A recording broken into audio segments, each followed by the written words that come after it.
our panelists here. Um, see our panelists here to share where we're all calling in from.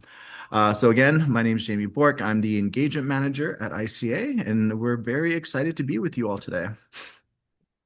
And I'm Deborah Barnes. I'm kind of representing Seniors for Climate Action now in this dialogue with Indigenous Climate Action, something we've been looking forward to for a long time. Okay. So to begin, we're going to open in a good way. We're gonna have a small opening here from Carol. She's going to share a brief introduction to the Thanksgiving address and the importance of grounding ourselves before we move into the rest of today's conversation. As part of our protocols, tobacco has already been offered to um, Jacob Crane, who is here to open today's event, and we're grateful that he has agreed to open this gathering with a song. I will now pass it over to Carol and then to Jacob. Thanks, Jamie. Sego Sebaguego, everyone. My name is Carol Montour. I am Mohawk Wolf Clan from Six Nations of the Grand River Territory, where I'm calling to you from today. I am the Education and Training Manager at Indigenous Climate Action. And a grounding principle that my people have is the Thanksgiving address, the words that come before all else. In Cayuga, it's the Ganyo Hanyo, and it is a practice of giving greetings and thanks to the natural world, from the smallest sprig of grass to the trees, the sun, the stars, the moon, to bring our minds together in a collective process. And in the nature of a webinar, we want to open in that good way to shape the conversation we're having. So we've invited Jacob Crane, who is a former colleague of ours at Indigenous Climate Action and relative, who's going to start us off with a song. So I'll hand over to you, Jacob, whenever you're ready. Yeah, Dada Nestada says Jacob Crane at hello everyone. My name is Jacob Crane. I'm from Sitana Nation, which is located in Treaty 7 territory. And today I'm going to offer a song to help open us up in a good way. And I brought my rattle today because I think it's important to utilize different gifts from the creator. And so I just wanted to talk a little bit about this and make sure that we're remembering that we have these gifts that are given to us and that we honor that through song, and that this song tells a story that I know a lot of people on the line here will appreciate. So thank you so much for letting me do this. So without further ado, I'll go ahead and start it up. Ya ya hey ho ya hey oh hey oh ya la hey ho ya hey oh hey oh hey ya hey ya ya hey oh hey ho yo ya hey oh hey oh hey ya hey ya ya ơi ô hi ho ya ơi ơ ha yo ya ơi ô hay yo hay hay đâu ya ơi ô hi ha yo ya ơi ô hay yo hay yo hi ya ơi ô hi ho ya ơi a ha yo ya ơi ô hay yo hay hay ya la hay ho ya hay ô hay yo ya la hay ho ya hay ô hay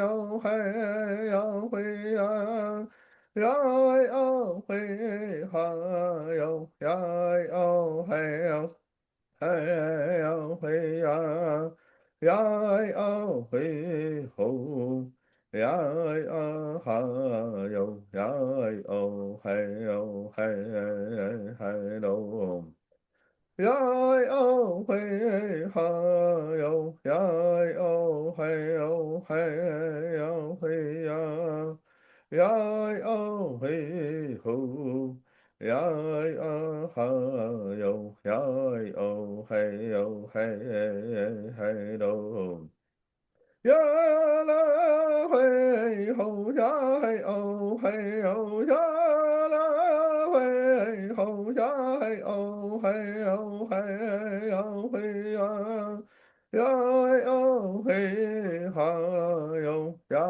oh hey oh hey oh hey ya oh hey ho ya ha yo ya oh hey oh hey hey lo ya oh hey ho yo ya oh hey oh hey oh hey ya oh hey ho ya oh ho yo ya oh hey oh hey hey oh.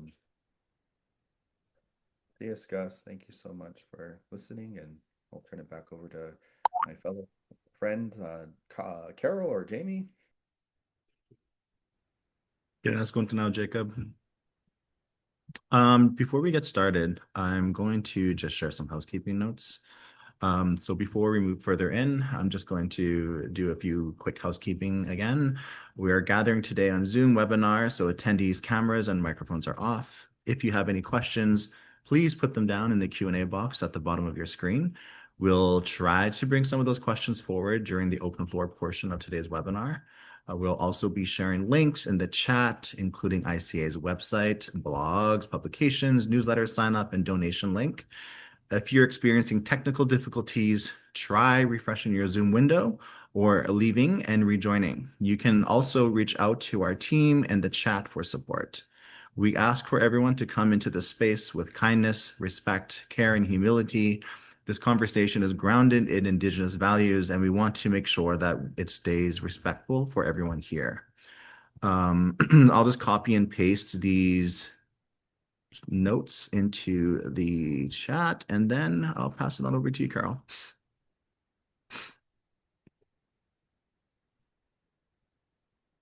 Oh, Yeah, sorry. thanks.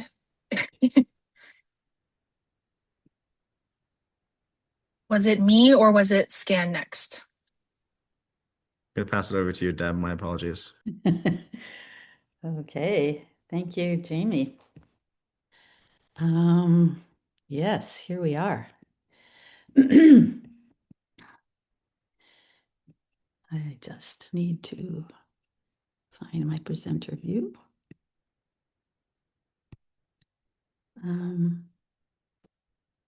Just remind me where my presenter view is. Okay.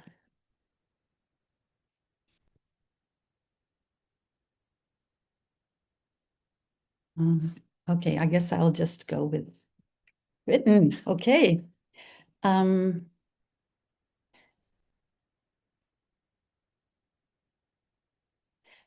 We in SCAN are really honored to be co-organizing this webinar with Indigenous Climate Action. Actually, for years, we have taken inspiration and direction from ICA's policies, campaigns, and practices. Now we have an opportunity to learn directly from their members about their inspiring work and to generate financial support for them to continue their critical campaigns.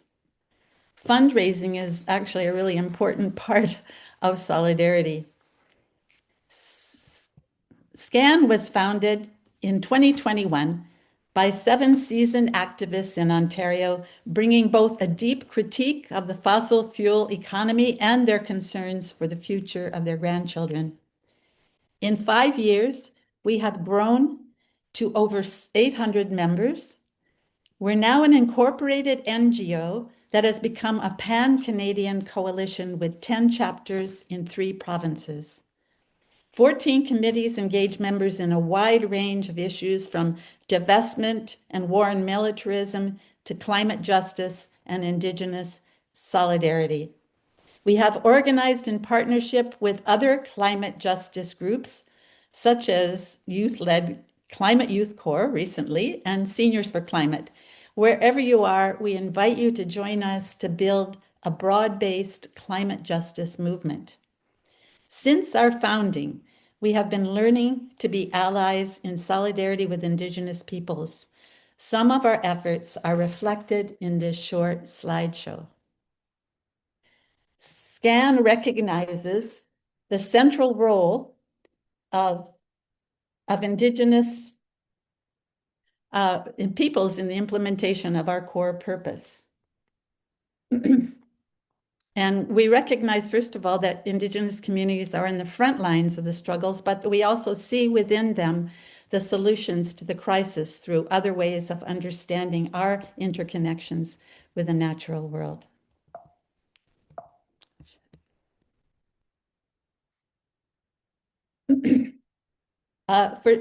For several years, for example, we've showed up for grassy narrows in the decades-long struggle for healthcare and compensation for the mercury poisoning and to protect their land and waters from pollution from logging and mining.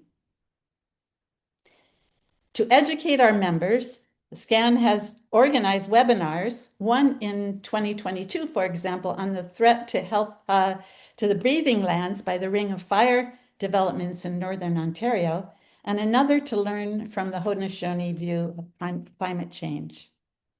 We've engaged for years in campaigns to support the Wet'suwet'en land defenders fighting pipeline projects, the latest one focusing on LNG exports that are not in our national interest.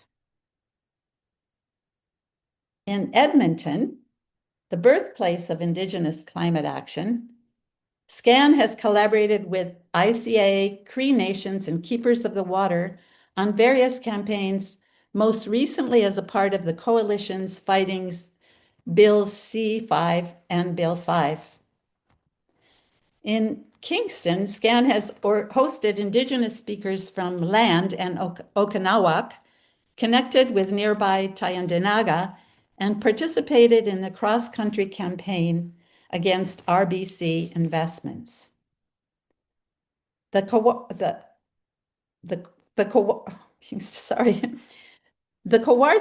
chapter of SCAN has made strong connections with Curve Lake First Nations and participated in events on the land, on the water, and in the streets. In the nation's capital, the Ottawa chapter has cooperated with the Algonquins on educationals featuring local leaders and as a part of the Later is Too Late campaign. A group of us from Indigenous Solidarity participated in an art build with Isaac Murdoch on making banners for the protests against Bill 5. And several from SCAN have also visited the McNewman Festival in Curve Lake, the Wild Rice Festival.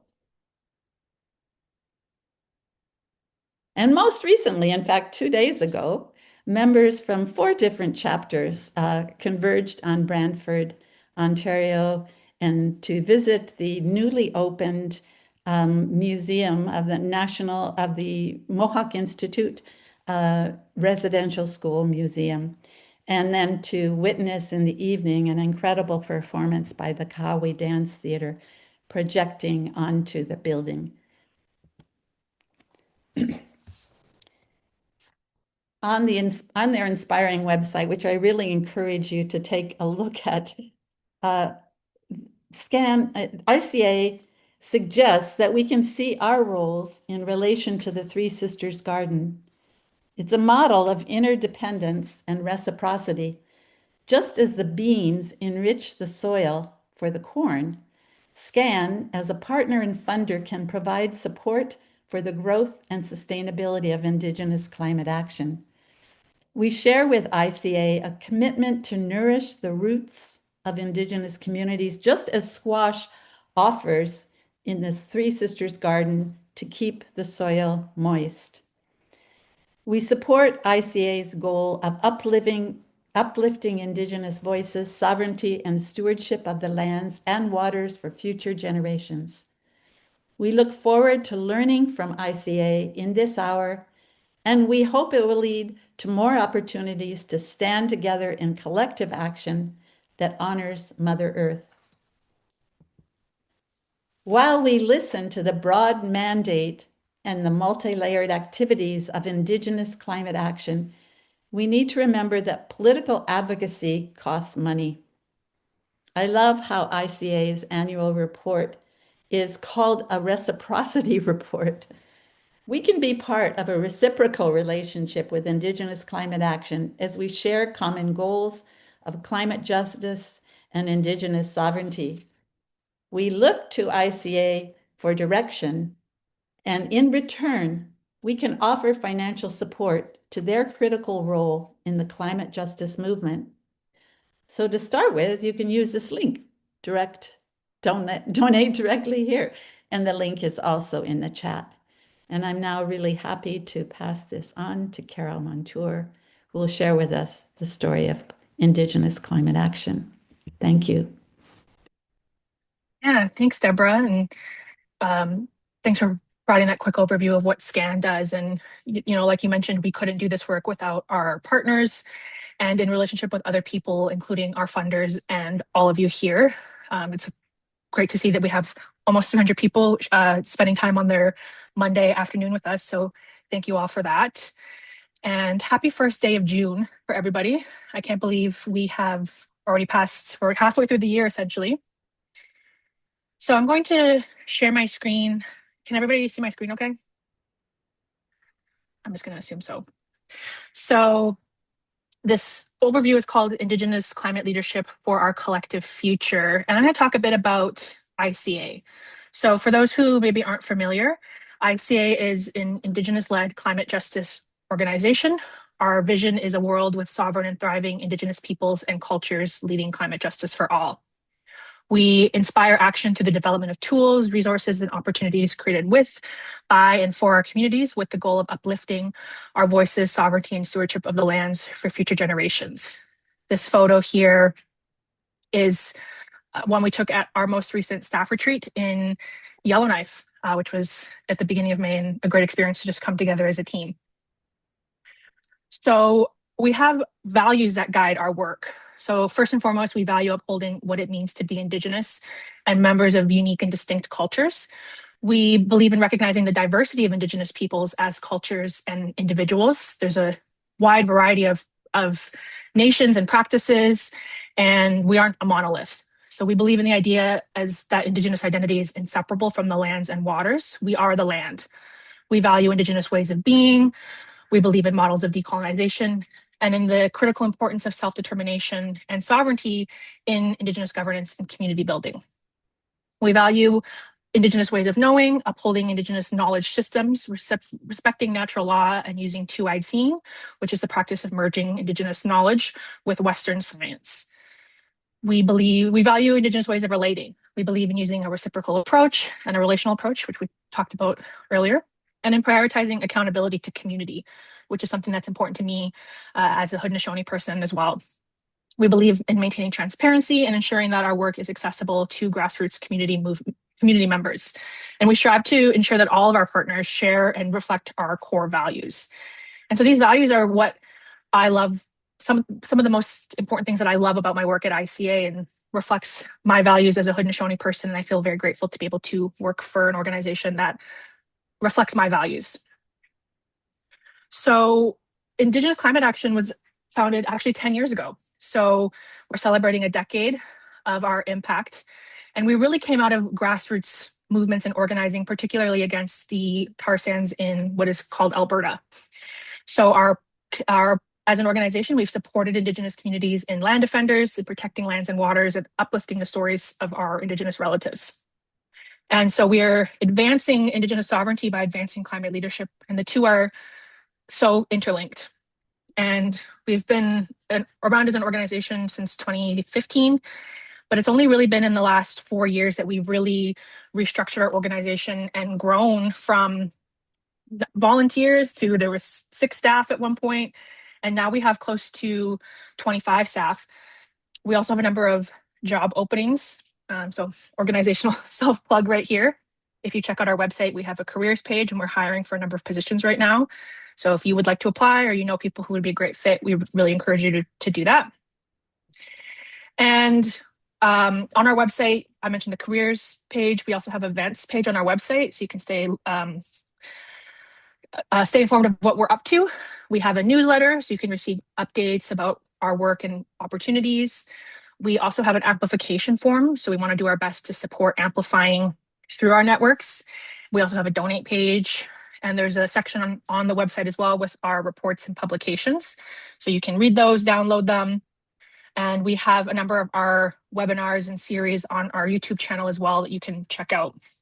and that's just indigenousclimateaction.com. So how we serve our communities is something that the nature of being a national organization and that we have staff from so many different nations, we approach this in a really unique way. So we conceptualize our organizational structure as that of a tree. And so the roots of our tree are the Heart and Soul Pod, which is our National Steering Committee, our Board of Directors, our Youth Leadership Council. We have a number of advisory councils as well, and those provide accountability and transparency for the work that we do and always ensuring that we have that community accountability. We have our Stewardship Pod, which is the trunk of the tree, which is our leadership team, executive director, operations and HR, all of those sort of organizational foundations. Nourishment is also the trunk of the tree. That's finance, operations, human resources, which is sort of they're responsible for nourishing the collective work of the team. And that's something that our organization does in a really unique way, is acknowledging that this work is hard work and that it can often be really heavy. And we want to support our staff to be healthy and well. And so even through some of we reflect our values in the work that we do with our funders, financial management, and all of these practices. And then the sort of leaves of the tree are our Inform and Connect Pod, which is communications and engagement, community relationship building. And then where I work, which is within Explore and Blossom. So that consists of education and training, research and policy, and more recently, international climate justice. So all of these leaves and branches are how we serve our community through solidarity and relationship building, storytelling and community amplification, fundraising and community support, and healing journeys and organizational sustainability. And as part of our participation within the global Indigenous peoples movement, we kind of have this slogan that guides our work at Indigenous Climate Action, which is that colonialism caused climate change, Indigenous rights are the solution. And on top of obviously being a really snappy slogan, we have reasons behind what we say this and why we say this. And so Indigenous rights being the solution are that as Indigenous peoples and people who belong to nations, we have inherent rights to live well in reciprocity with our relatives, with our non-human relatives, and in reciprocity with the land. And these are rights that our ancestors thought of in advance for us and have struggled and organized to maintain. And so as an Indigenous person living today, I think of myself as inheriting this incredible legacy from my ancestors, and I'm living that in the future, but I'm also responsible for ensuring that the people who come after me can enjoy those rights as well, that they can have a healthy landscape and water, and that they can practice our ways of being into the future collectively. And so I kind of think of it as being, we're a stream. So we're inheriting this legacy and we're passing it on. And when we talk about rights, those are enshrined in specific legal instruments, both on a national level and international level, things like the United Nations Declaration on the Rights of Indigenous Peoples that uphold our collective, distinct, unique rights. And so part of the other reason that we talk about Indigenous rights being the solution to climate change comes out of considerable research. So there was a report that came out in 2017 called Indigenous Peoples, Local Communities and Climate Change Mitigation that found that Indigenous peoples form approximately 5% of the world's population, manage 11% of the world's forest lands, and customarily use, own, or occupy somewhere between 20 and 65% of the world's land surface. So it has been estimated that Indigenous lands and other protected areas created to safeguard land rights, Indigenous livelihoods, biodiversity, and other values contain more than 312 billion tons of carbon. So wherever you see the healthiest landscapes, the most biodiverse, the most resilient are ones that are under Indigenous safeguarding. And it is our ways of being in relationship to the land that create those conditions. And this is something that's global, not just within so-called Canada, but something it's not just national, it's international. And one of the things that I love the most about my community is we live in one of the most populated portions of the country. So if you divide up Canada's population into 4 areas, almost a quarter of that, almost actually half of the country live in Southern Ontario, which is my people's territory, sort of in the little tip of Southern Ontario into Lake Ontario. And when you look on Google Maps, you can actually see the outline of Six Nations of the Grand River Territory because we're this little green postage stamp surrounded by urbanization and industry and unfortunately a lot of environmental degradation. But you can see that because we safeguard that. And when I was growing up, I was lucky to spend time with my late grandfather, who grew up as a farmer, and his parents were farmers and his grandparents were farmers. And he would always talk to me about the importance of our land, that the earth is our mother, that the land provides everything that we need to survive, and that it's our responsibility to protect it, to consider what our actions will, the consequences of our actions when we use that land, and that you have to take care of it and leave it better than how you found it. And one of the things that he really stressed the importance of up until he passed on was that to never sell our land. He said there's no dollar value that you can assign to the land that could really reflect its true value. And as Haudenosaunee people, we understand land as a sacred trust that is owned by the collective and that everybody has a role to play in that. And these are principles that don't just guide my community, these are principles that all human beings can use.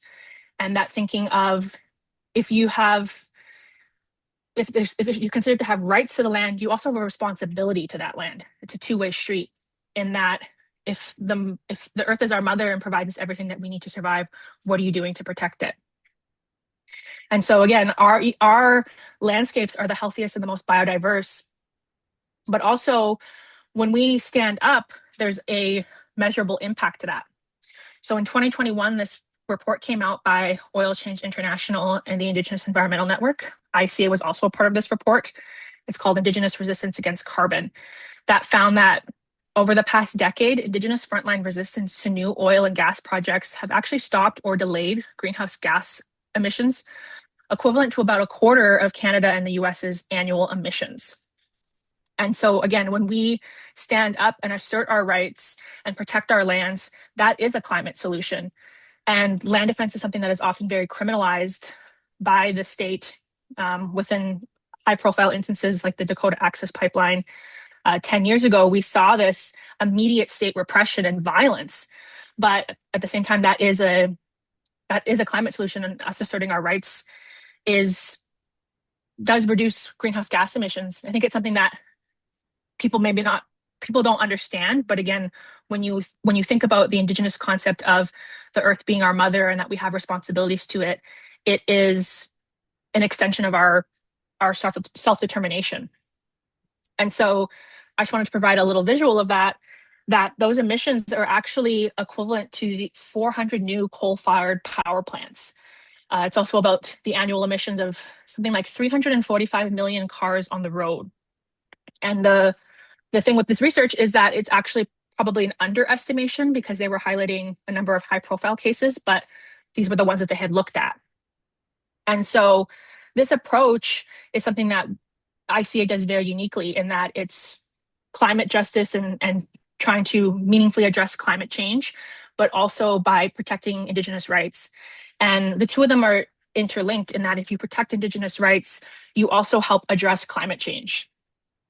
And so these are sort of the approach that ICA takes to our work and something that we do within my pod, Explore and Blossom. So as mentioned, we have a number of different ways that we serve our communities at ICA.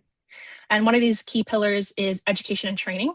And so I'm in the last year have stepped into the role of education and training. And these are some photos from last year that a training that we did in the Cree Nation of Wamiji, which is it's actually on the coast of James Bay.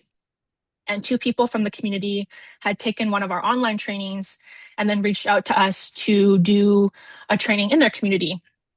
And so we worked with 12 people from the community to do a 3-day training. And we want our opportunities to be by and for Indigenous people in ways that they understand, but also give back to the community. So the day this photo was taken, we had a community dinner together, which was a great way to bond. And it's something that's really important to me is that our educational tools provide the context for a community to sort of intellectually understand what they've already experienced. And I think there's real power in that, especially when they can see people from different nations and different communities who are leading this work in ways that, again, are accountable to their communities and to their nations, but are applicable to all Indigenous peoples. And so we utilize a popular education approach, which centers oppressed people at the core of it. And I think education is something that's really empowering. So we've done, through our flagship program, the Climate Leadership Program, we've trained close to 300 people in the last 500 years. And we are currently expanding right now, which is really exciting. So we're working, this is insider information, we're working on developing an asynchronous online course to be launched sometime by the end of the year. But we're also hoping to expand out our programs and trainings so that we can build capacity within community by creating programs that meet the moment that we're at and empower people to be able to do the same. So we want to provide that information to everybody so they can have the same level of understanding and then lead those solutions according to what their communities need and with their own values. So we've brought on a curriculum developer who is excellent. And so we're just hoping to nerd out into the future in really exciting ways. We also have our research and policy team, and research being, I think our approach to research is also really unique in that we acknowledge the harms that have historically and currently been perpetuated against our communities and how research has been a tool to harm our people. But when our people do it in community, it's, again, that source of power and empowerment to have knowledge. And policy being something that, again, we're always shifting and determining what that means and what that looks like. And policy is a key way to bring about the change that we want to see. So we publish a number of reports. Most recently this year, we published the final part of our nature-based climate solutions. We had put out a sneak peek in 2021 on the risks and threats of nature-based solutions for Indigenous peoples. It's funny, we called it a sneak peek. It was 48 pages long, but I actually really do recommend that you read both of them. I think our research and policy team do a great job of using accessible language that's easy to understand through the executive summaries. And admittedly, not everybody's a nerd who's going to read an 48-page report like I am, but these are really great tools, along with our Decolonizing Climate Policy series. So we put out the first phase in 2021 as well. And then we've published phase 2, part 1 and 2 in 2023, and then I think again in 5. And our team is, again, reevaluating what we want this to look like. But these are often, I meet people all the time who actually tell me that they've read these reports and that they've used them in their jobs, which again, I think it's a tool in the toolbox of climate action. Another one that we use is Indigenous rights and international climate justice. So last year we put out a review of free, prior, and informed consent, a literature review. We also put out an excellent report in 2023, which was a review of Indigenous rights and sovereignty in national climate policies. And again, exposing that our people are typically left out of these discussions, but we have to look at what's out there in order to shape what we want to do. And another key piece of this is international climate justice. So for the last 5 years or so, actually since the founding, we have participated in international forums such as the United Nations Framework Convention on Climate Change, the annual Conference of the Parties, where member states of the UN come together to decide how to enact international climate policy. And so on the right here is a photo of the venue from COP30, which was held in Belém, Brazil last year. We sent 3 staff members. And on a photo on the left here is from COP28 in the United Arab Emirates in Dubai that I attended as well. And we are shaping out how this is going to look at ICA. So we're actually currently hiring for an international climate justice lead, which I'm really excited about. And that, again, that we view these international forums as a necessary way to assert Indigenous rights at every level, from grassroots community to national levels to international levels, in that we have to constantly be pushing forward. And within the international spaces, there is the International Indigenous Peoples Caucus, where we can come together as collective people to assert our collective, individual, and unique rights. And the potential for that is something that's really exciting to me. So we also have our divestment and campaigns, which is something that's rather new to ICA, so we're still developing. We published Healing the Land, Indigenous Perspectives on Divestment in 2024, and we have piloted a training last year, and we're shaping out what that looks like. So understanding divestment as this practice of taking away money from institutions that fund extractive projects, fossil fuels, but any project really that undermines Indigenous rights. And again, insider information, we will hopefully be publishing a toolkit later this year on divestment, which compiles resources for communities and for anybody on what Indigenous led divestment looks like and could be. We also have campaigns, which is a newer stream at ICA in the last year. So this photo on the right is from an action that some of our team did in Edmonton for the Draw the Line campaign that happened in late September last year. But again, we always want to be, again, using campaigns as a way to push forward and assert Indigenous rights. And something that we, from the basis of ICA, has been community solidarity and relationship building. So some of the foundational gatherings that shaped ICA's programs and us as an organization have been land gatherings. And that's something that we, of course, had to pivot away from in the last 6 years or so because of the pandemic. But we're hoping to get back into, and we've done a few in the last 2 years. And we most recently held one in Yellowknife at the Tree of Peace Friendship Center, where we shared meals with community. We talked about some of their concerns on climate change, and we did some screen printing, and it was a really great gathering. And it was actually, I think, one of the highlights of my time at ICA to be in somewhere like Yellowknife and talking to people and making connections with people who wanted to host trainings or they wanted to know more. And just being able to spend time together was a real highlight of my time here. But again, that community solidarity and relationship building and engagement is something that we do that's really important to us at ICA. So we also have an opening right now for a community engagement manager. So if you know anybody, if you're watching and you'd like to apply, we do encourage you to do that. But this principle is that we never want to be coming into community and telling community what to do. We want to be in relationship where people are coming to us and saying, hey, like I have this idea, I have this concern, and then we're able to determine sort of what kind of resources you might need or how we can help. And so we are opening back up our collaboration and speaking requests form soon, sometime this year as well. So if you'd like to invite ICA's team to come to an event to speak, that's something that we're bringing back.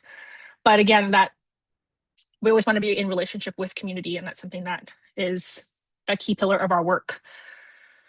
And I also just want to highlight a couple of events that we have.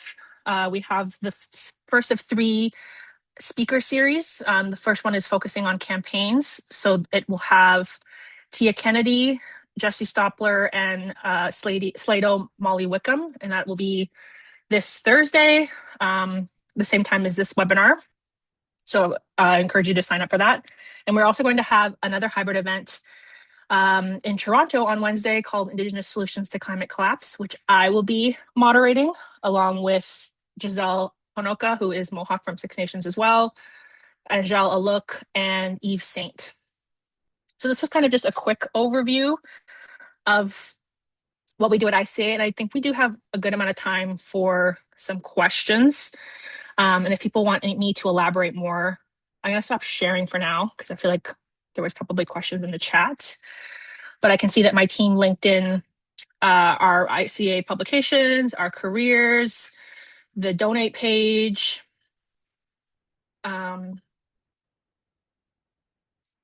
Thanks, everyone. You I'm also wondering threw if there that were... newsletter sign up in there too, Carol. Yeah, so I can see right now on the Q&A page, Somebody asked, are the policy documents available on the ICA website? They sure are. We can link to those. Our publications. Ooh, Letitia asked a really great question. What do you think hope will come out of the Santa Marta conference? Will it help move climate action ahead here in so-called Canada? And that's an excellent question.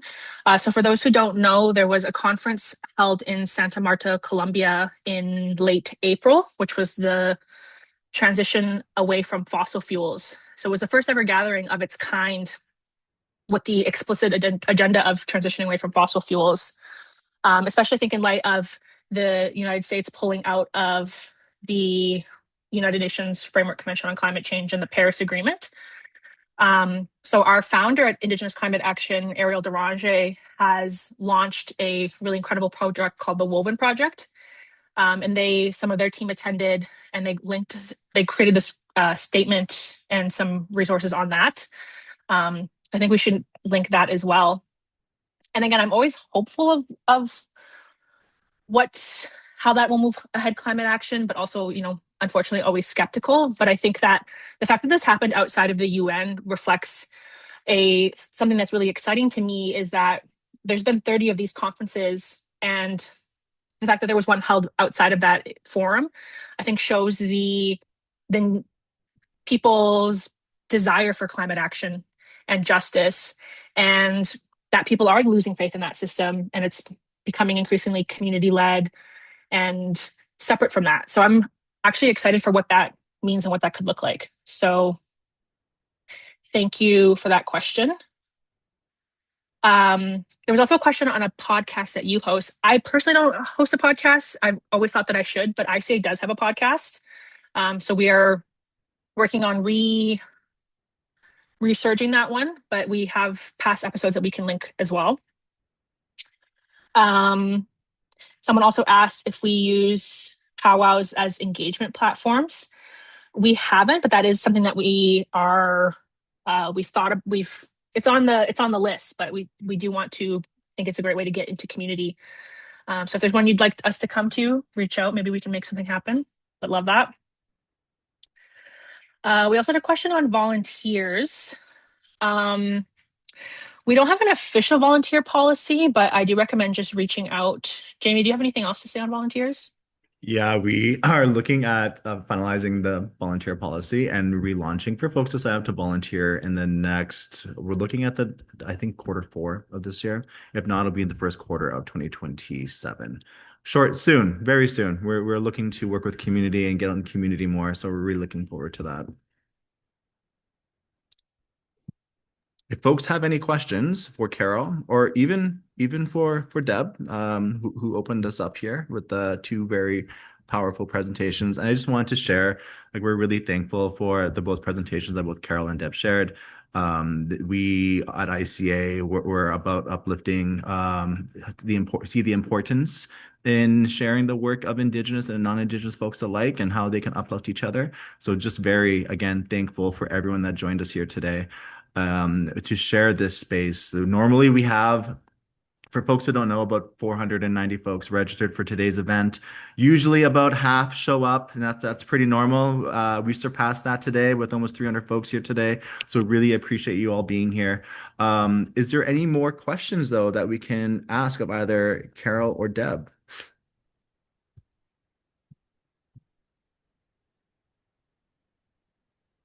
Okay, we got some more questions in the chat here. Carol, one of the questions they had, I know we shared the publication link, but folks are wondering if they can order them as well.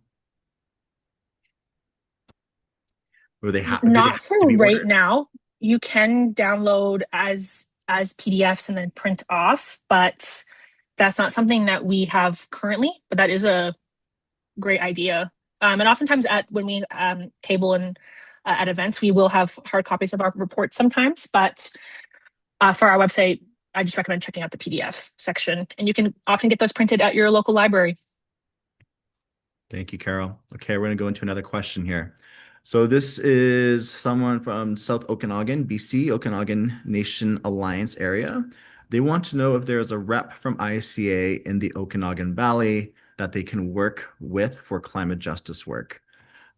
I mean, maybe I can answer this question. I do am the engagement manager at ICA. We don't have per se like a rep from the only person we have on our team from BC would be our relationship coordinator, Pawa. They're from Vancouver Island. But one thing I would watch out for is in the next month, we're going to be reopening our collab form. So if you go to our Take Action page of our website, there's going to be a collab form there. You can also see our speaker request form there as well. Um, it'll be an opportunity for you to reach out to ICA in the upcoming to collab on. Say you want one of our folks to come out and speak at an event. If you are requesting maybe for someone to do the climate leadership program, which is open to an Indigenous communities, that's an option as well. But when that collab form does open within the next month, you'll have the opportunity to reach out to ICA. And ideally, how we've done it in the past is we would book a meeting with folks and see how we can support different communities or different events. It's just not open just as yet, so I would watch out for that in the next month. If you can sign up to our newsletter, though, I'm pretty sure we're going to be making an announcement of when it's going to be reopened. Okay, now I think we got a next question here. Do you learn new strategies from other Indigenous communities attending international events? Totally. I think that's a key pillar of our work in that communities who are the most impacted by extractive industries, who are the most impacted by climate change, we learn from them and how they show up.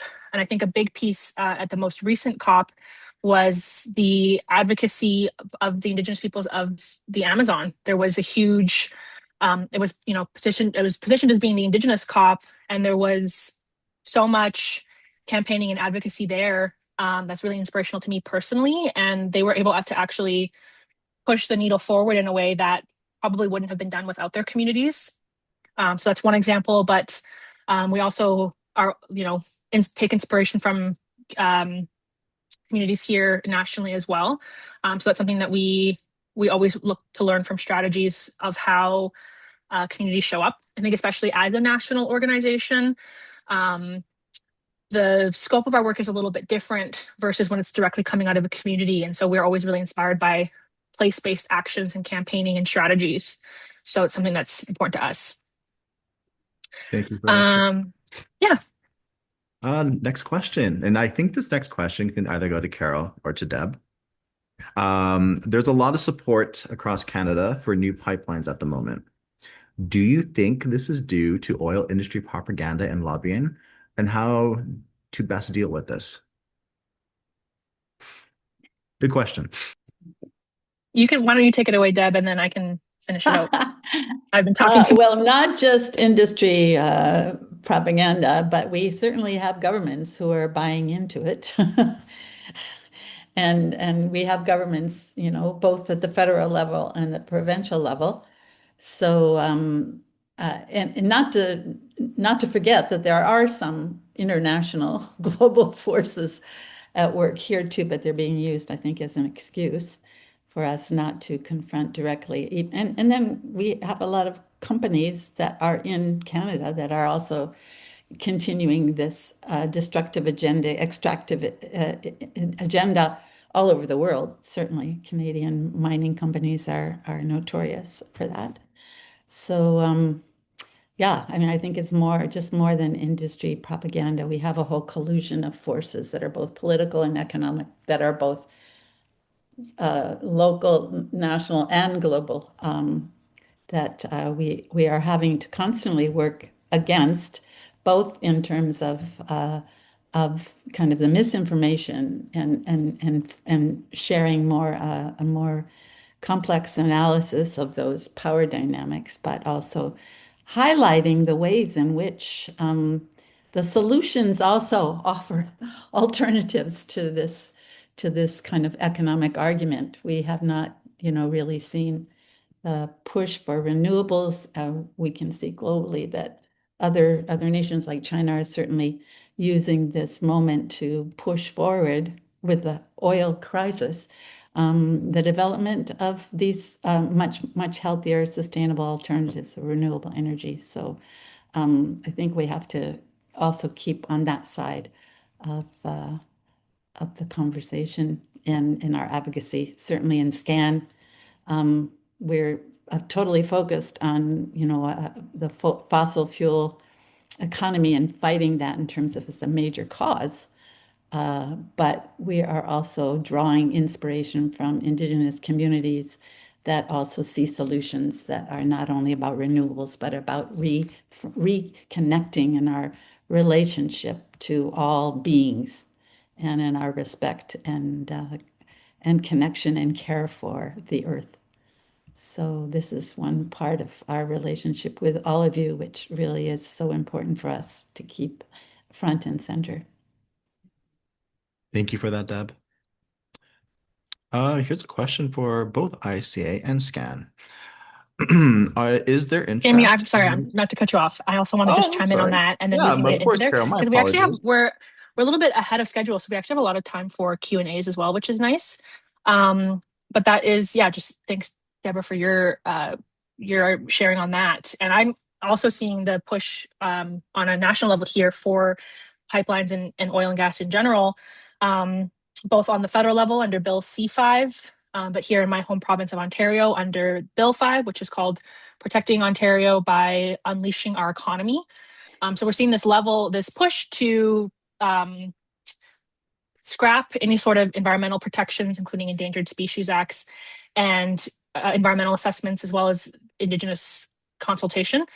So I think that's something that to deal with is on a community level within organizing, so getting organized as communities. So I think to best deal with that is to look to the local level of, are there organizations that are already doing this, and joining with them. I think it's important to me to be a part of an organization.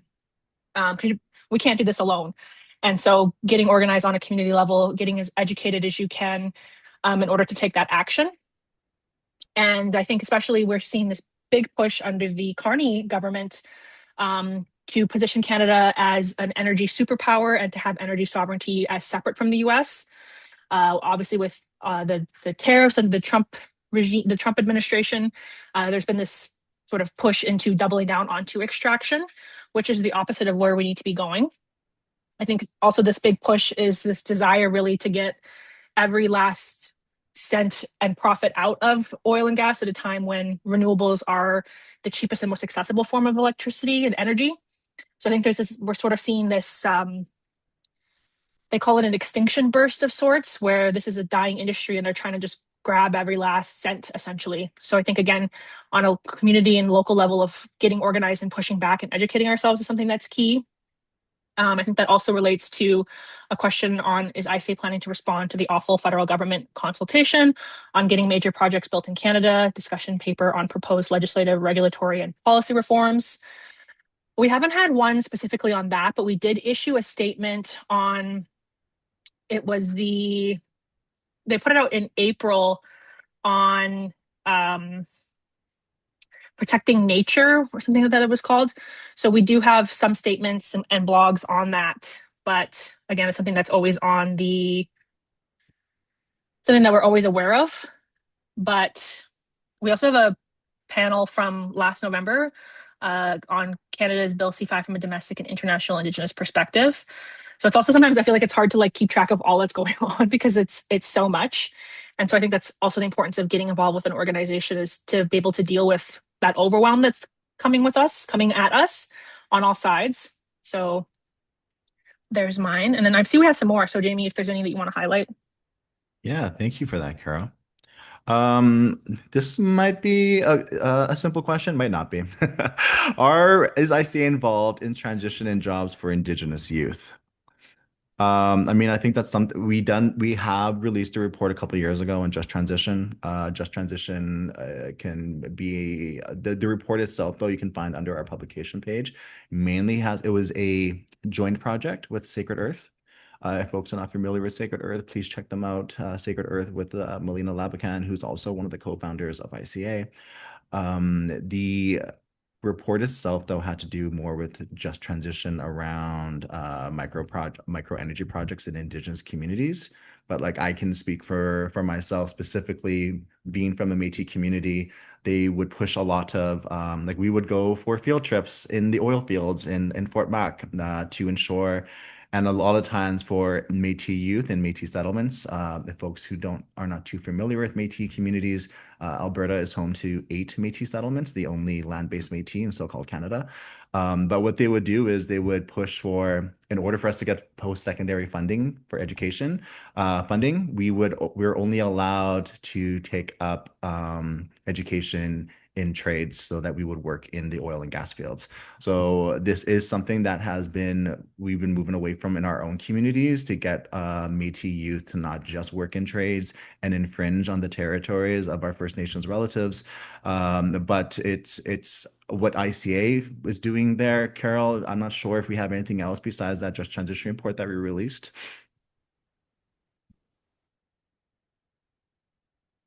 It's a good question. I think again, this is mostly on a case by case basis. So we have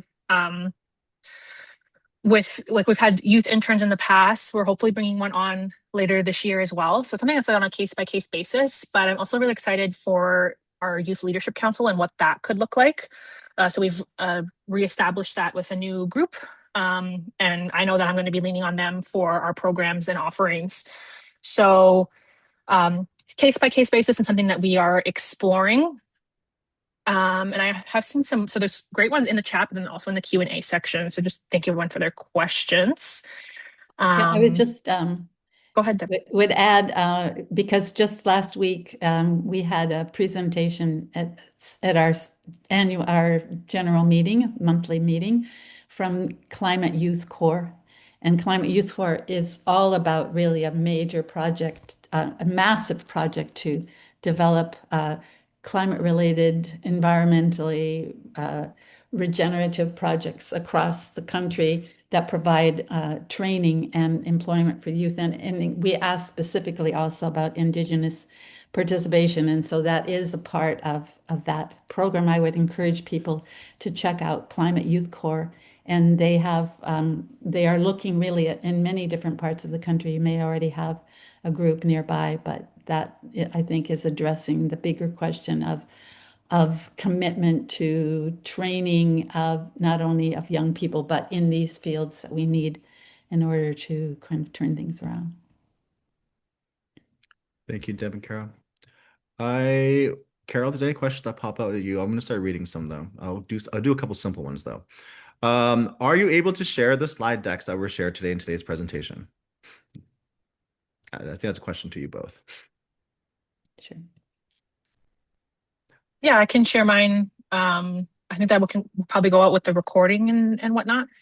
Good point. Maybe we can share the slide deck with the recording that goes out. Thank you, Carol.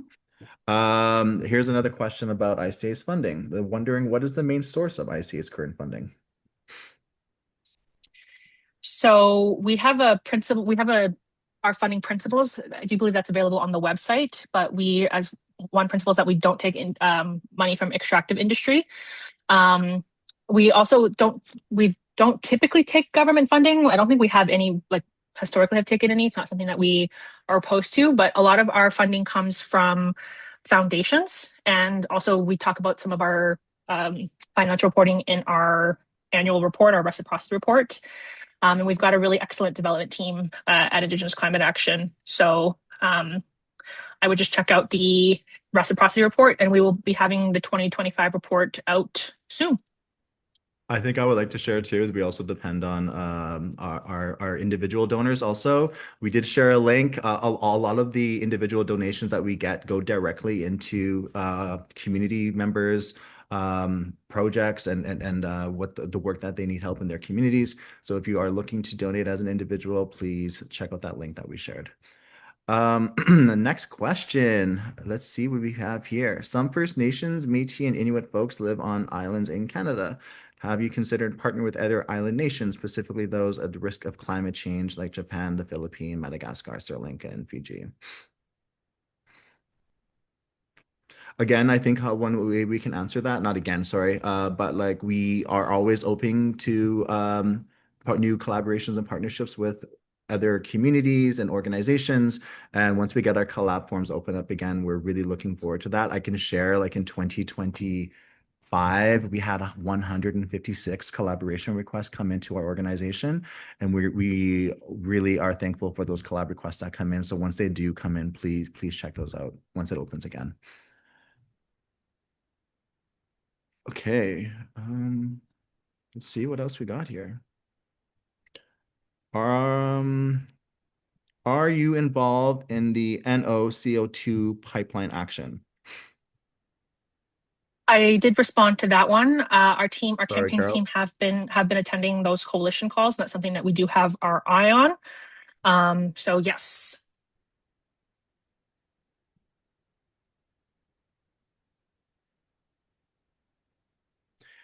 Is ICA supporting the Alderville First Nation in their declaration of Rice Lakes as a legal person with legal rights and the Guardian Council? I can potentially answer that one. I don't think we've had contact specifically. Those are, again, those things that we are in support of as an organization, but haven't been reached out to specifically. So again, something that we're always open to. I think there was a couple on ICA's position on the Wellesleyville nuclear project in support of the Williams Treaty First Nation submission. So again, we are always in support of community self-determination and sovereignty. But specific communities are things we want to have a relationship with first. So again, just checking out our website and reaching out to our team just to build those, because we never want to just come in and be like, hey, like, let us help you. We want it to be a partnership and a relationship.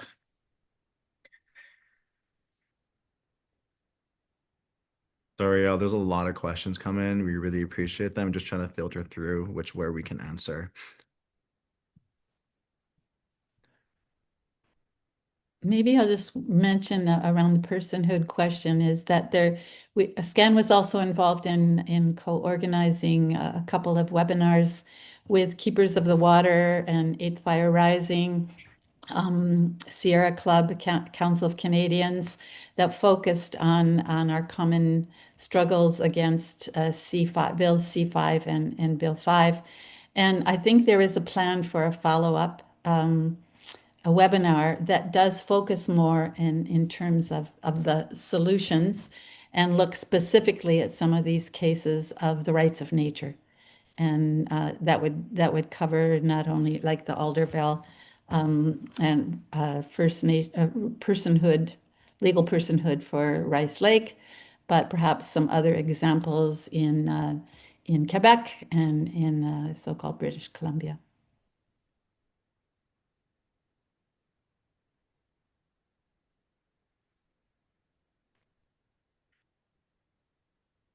Here's one. Recently in SCAN, we talked about what we can do to support youth. Do you have suggestions on this? And there's a couple questions here about how folks can engage with youth. Deb, do you have an idea? Well, as a seniors organization, I think we have been having a lot of conversations lately around this. We don't want to be insular. We recognize that a lot of the climate justice movement historically has been led by youth-led movements. You know, there was that big rally in 2019 with thousands of people in the streets that was led by Fridays for Future, where a lot of even students came out of the schools and were on the streets. And we haven't seen that kind of movement since that period, the pre-pandemic period. But in fact, it is a live conversation, certainly within SCAN now. And that's why, as I mentioned, we had this speaker from Canada, from Climate Youth Core, which also we hope to be developing an ongoing supportive relationship with. I just came out of a meeting earlier today where we talked about we have climate cafes, which are just gatherings of SCAN members on Zoom for the most part, where the conversations are people sharing really what they're concerned about, being able to kind of develop relationships in an informal context. And we heard that in Edmonton, they've started an actual real cafe that's in person and that has had participation from a number of young people as well. And we thought, hooray, finally there's some intergenerational climate conversation happening, because we really have to, we can't do it alone. We really have to be, after all, we're doing this not only for future generations, but certainly we see many, including ICA, led by younger people, and certainly that's a direction I think we have to really move forward on. Grab that energy and find the ways that we use the gifts that we each bring. Thank you, Deb. Carol? Yeah, I'll chime in on that as well. So as I mentioned, we have our Youth Leadership Council. So we have a new group of people, but we also published a youth needs assessment. This was back in 2020, so it's a little bit outdated, and that's one of our priorities, is another one. Just more, more recent. But I think it's something that is, again, it's a key pillar of our work at ICA. And like Deb said, so many movements in general have been led by young people. I'll be turning 30 in 2 months, but as somebody who has, I guess, a former youth, an elder youth, I think again it's important where I'm at in the transition period of my life to support young people, even when I feel I'm still young, but support people who are younger than me, encouraging them and uplifting them, and sharing the skills that I've been able to acquire. So I think within that, especially within intergenerational spaces, is acknowledging the unique experience and perspectives that people have, even if you maybe don't understand them. That I think, especially as an Indigenous person, I always look to my elders and to my relatives on the wisdom and knowledge that they have. But oftentimes that's not always a two-way street. And so acknowledging the knowledge, acknowledging what youth have to offer as well, and that this in a unique time, and being encouraging of that and supporting and skill sharing. I think especially for young people who are living their lives in a climate changed world. So even in my lifetime, to see how things have changed, younger people have a different concept of what is baseline normal. So I think sharing, what summers and winters used to look like when you were younger, and what is it normal now, so that they don't think that wildfire smoke in the summer is normal, or seeing, I don't see as many bugs and pollinators the same way that I used to. So I think sharing back and forth and supporting people is something that's really important, and just being respectful, because I think there's such importance of that two-way street. And I've also seen some great questions there as well. But yeah, I think again, the youth are the future. So supporting and encouraging and sharing knowledge. Thank you, Carol and Deb, for that. And I should mention that we all depend on the intergenerational conversation for our tech education, that we are learning, even how to operate a Zoom, because I just had some problems with mine earlier, and I thought, oh, I need one of those young folks to help me figure out how do I find the Zoom presenter view. So definitely there are many different ways that we need to be working together. I just give that as one of the ones we kind of run into regularly in our meetings. There's a question here also. Thank you for that, Deb. There's a question here also, a comment about Chief Sheldon Sunshine from Sturgeon Lake, who's fighting against data centers. Data centers are extremely extractive, linked to oil and gas. Canada does not have the regulatory framework to protect nature against data centers. And maybe this just isn't a question for Carol and for Deb. Maybe folks can drop into the chat. How can we protect nature in real ways? And maybe one that I can share that my community does. Like, I'm from the Buffalo Lake Métis settlement.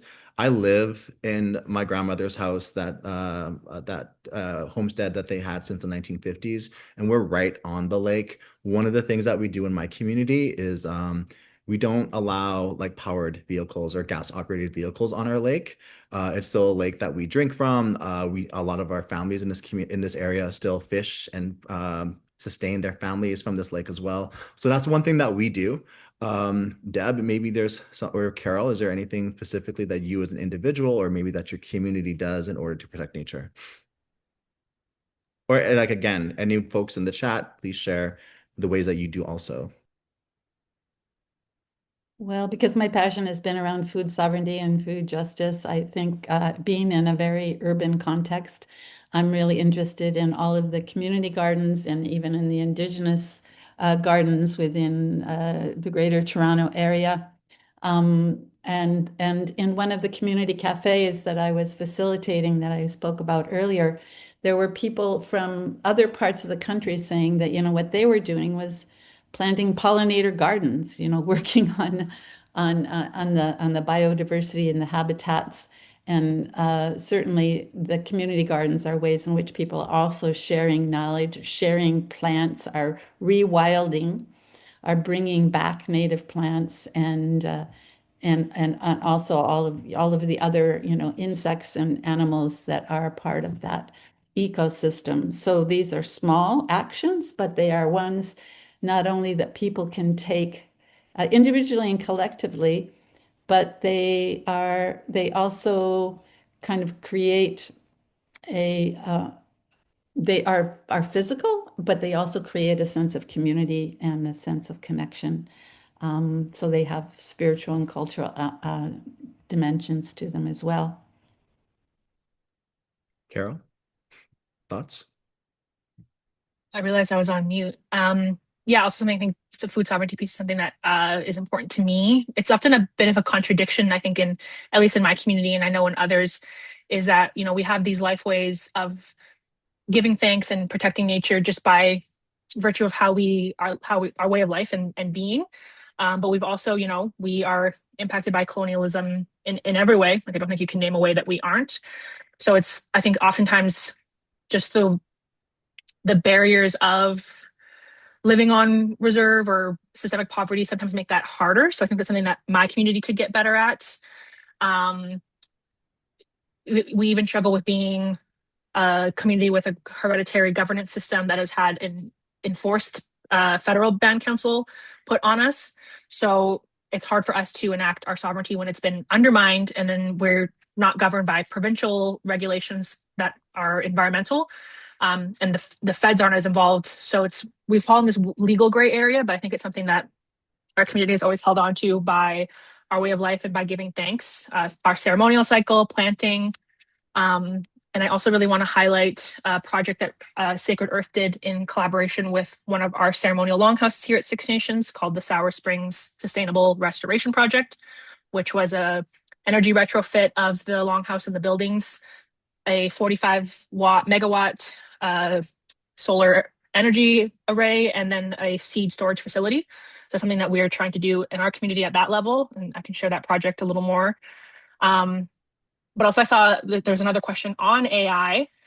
So somebody said just avoid using AI, which is something that I totally agree with, to reduce the use of AI. We actually have recently, as an organization, we are working on a policy against staff use of AI. So we are not permitted to use AI for our work at ICA.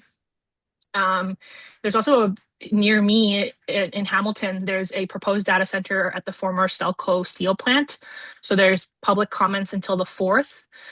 So I think, again, using those streams that already exist to provide feedback from the community. But again, just getting organized and sharing information. Yeah. Yeah, So and I think we'll take a few more. Oh, go ahead, Deborah. I think that last week or a couple of weeks ago, the Council of Canadians Climate Sovereignty and Water Sovereignty Office organized a big summit of civil society groups looking at AI, both in a critical way, but also thinking about the ways in which, you navigate that world in a way that is also going to be supporting social justice and regenerative kinds of relationships with the earth. Thank you, Deb. Thank you, Carol. We are just going towards the end here of the Q&A period. We've got a couple minutes left. Are there any documents that schools could use of ICAs? So again, any number of our reports and publications, you could use those. This is a question that we get a lot, and it's something that is on our radar going forward. So again, like if any of our resources, definitely using those in lesson planning, but it's something that we are going to be expanding on end of this year and into the next. So we also, again, once we have that collaboration and speaking request form up again, that's something that we can offer. It's just a bit of a struggle with a national organization and vulnerable sector checks. So it's something we do on a case-by-case basis. And I think I mentioned this to Carol earlier, but I put in the chat also a multimedia educational package that some of us over the last 10 years co-created with some of the food sovereignty activists at Six Nations, Raquel, Chandra Miracle, Ryan DeCare. And it has 10 videos and 11 photo essays, and each of the photo essays and videos has a facilitator's guide that can be used in classes as well as in community groups as catalysts for having the conversations about what's possible, what kinds of obstacles you're running up again in your own context, but is a tool for that kind of conversation to happen wherever you are. Earth to Tables with an S.org.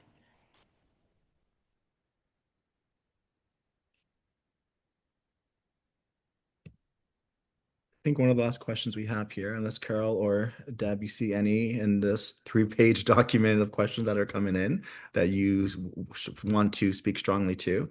But does ICA reach out specifically to urban dwelling youth? We do have a youth programming in our campaign spot at ICA who does do an outreach to a lot of our youth, whether it be through our zine outreach to get youth to engage with the arts and climate. We also have a youth wellness grant that we had going on for a while, where say if a youth is participating in an action camp and they can't pay their cell phone bill that month, then we provide a subsidy to help cover some of those costs while they're protecting, going towards land back. Also, we also have Sovereignty and Action award that goes out. If you folks follow our our newsletter, you'll see that we do a call out to community for community members, especially not just in community and reservations and settlements or municipalities in the north, but we also reach out to urban folks and youth to support with these $2,500 awards to support the work of community members, especially Indigenous youth in urban centers also. So yes, we definitely do reach out to Indigenous youth in the cities as much as we can. Yeah, I think just echoing what Jamie shared, our Sovereignty and Action Award, our Youth Wellness Honorarium, and again, something that we're always open to. So we are having an event at the Humber College downtown, which I think is 59 Hayden Street on Wednesday that I'll be moderating. And so we'll be starting at 10:30 and having a little Q&A with like a meet and greet with some of the ICA team and our panelists. So if people are based in Toronto, we encourage you to come to that and talk to our team. But again, just reaching out if there's something specifically that you would like some support on or resources, we're always open to that. Okay, I think we're gonna move away from the Q&A portion of today's webinar and move into our closing. Deb and Carol, you both okay with that? Okay. So we want to thank everyone who has joined us today. This conversation is not meant to end here. We really invite you all to keep learning, keep reading, keep showing up, and keep supporting Indigenous-led climate justice. ICA has many resources that we share for blogs, publications, campaigns, and events that people can connect with after today. Deb, Carol, was there anything you wanted to share before we go into the closing with Jacob? The last pitch, is that after Jacob or before Jacob? Yeah, how about this? How about we go ahead and close with Jacob, and then Deb and Carol can get the last remarks.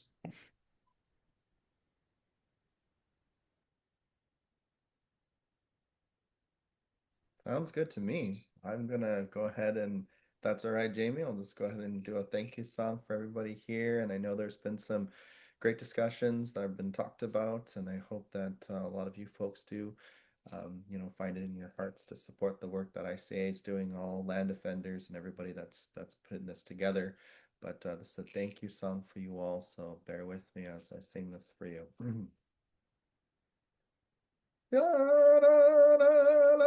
yo, ya hey yo, hey ya ha, la la la hey yo, ya hey yo, hey ya ha ya, hey yo, hey ya ha ya, hey yo, hey ya ha ya, hey yo, hey yo, hey ya ha, hey ya ha yo. Way ya ha yo, way ha yo, way ya ha yo, way ha yo, way ya ha yo, way ha yo, way ha yo, way ya ha, way ya ha, ya la la la ha yo, ya ha yo, way ya ha, la la la ha yo, ya ha yo, way ya ha ya, way ha yo, way ya ha ya, way ha yo.喂呀哈呀，喂哈哟，喂哈哟，喂呀哈，喂呀哈哟，喂呀哈喽，喂哈哟，喂呀哈哟，喂哈哟，喂呀哈呀，喂哈哟，喂哈哟，喂呀哈呀哈呀啦啦啦哈哟呀哈哟，喂呀哈啊啦啦啦哈哟呀哈哟，喂呀哈呀，喂哈哟，喂呀哈呀，喂哈哟。喂呀哈呀，喂哈哟，喂哈哟，喂呀哈，喂呀哈哟，喂呀哈哟，喂哈哟，喂呀哈哟，喂哈哟，喂呀哈哟，喂哈哟，喂哈哟，喂呀哈，喂呀哈哟。Yes, Gus, thank you. That's good to know, my friend. Okay, Carol and Deb, any closing remarks?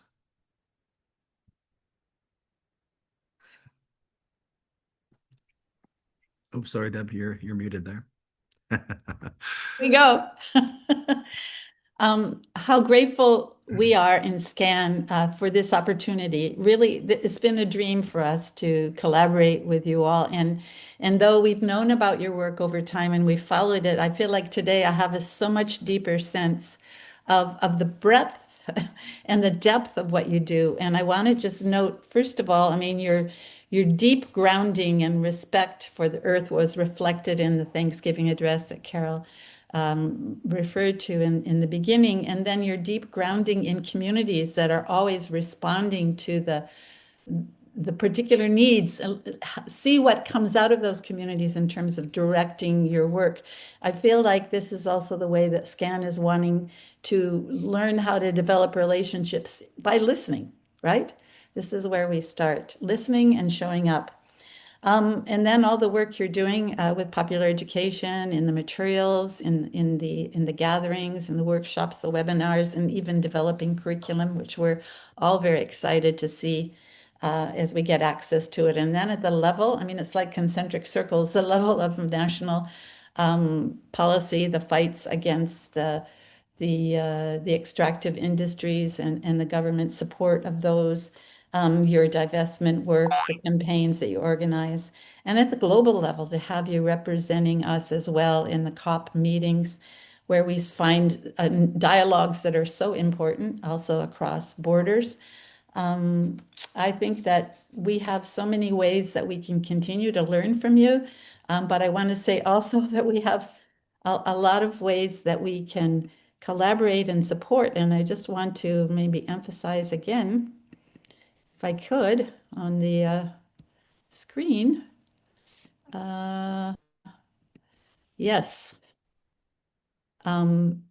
This is a relationship, right? This is a relationship which I mentioned at the beginning is reflected in the Three Sisters Garden, where the corn, the beans, and the squash each bring something to that process. And we, I think, in SCAN can help nurture that soil that is a part of what supports Indigenous climate action, and that we can support it both in the ways that we learn from it and that we join hands as we're organizing together in educational campaigns in the streets, but that we can also donate. And here, this is it. the link was there. I mean, anything, any small donation is going to make a difference. And we know, that this work, this advocacy work is not, it's not supported by government. So definitely we have to be drawing in our own pockets.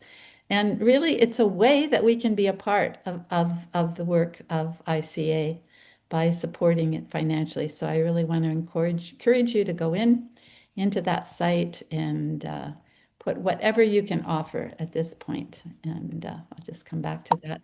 But thank you so much, Carol and Jamie, for sharing so much of your work. And we really hope that this is a part of a process, ongoing building of a relationship where we can collaborate in future events and campaigns, and we keep learning together and fighting together and honoring the earth. Thank you. Yeah, thank you, Deb, and thank you to Scans, your team. We've been meeting over the last couple months for this, so it's been great to work with your team, and looking forward to working together in the future. Thank you to Jacob for the opening and closing. It's always I always feel like I sound a little smarter when Jacob does an opening for us. So thank you for taking the time, and as well to our ICA team for the technical support. And thank you to all participants for taking the time on a Monday to spend an hour and a half with us, and for all of the really incredible questions. We tried our best to get to all of them in the Q&A and in the chat. So if we miss your question, we do apologize. Not intentional, just hard to sometimes get all of it through. So just encourage people to stay in touch with ICA. And I think just from all of the questions that I got, I think just shows the urgency of the work that we do, and inspires me to just be more in touch with community and be able to respond to that. So we're just thankful again to everybody for their time and contributions. And yeah, if you're in Toronto, please come to our event on Wednesday. We'd love to see you and hear from you again. So I think that's all. And we will Can be you put sending in out the the chat recording. where that is, where that event is? Yes, and we will be Okay. sharing the recording as well for folks. Okay, great. And yeah, I also put for any people that are out there that have not, that are kind of, have this kind of hair ready to say they could join a Seniors for Climate Action group. I put the link also in the chat. Some people found it difficult, but up in the upper right-hand corner, there's a little button that says join us. And if you have not yet, check us out and decide if you'd like to join. And then we can also all be in collaboration with ICA folks and all of that we have facing us in the future. Thank you, Deb. Thank you, Carol. Again, thank you to everyone who has joined us today. We appreciate sharing space with you. Please stay connected, share resources, sign up for the newsletter, and support Indigenous Climate Action however you can. Have a good day and enjoy the rest of your week, everyone. Thank you. Okay, English.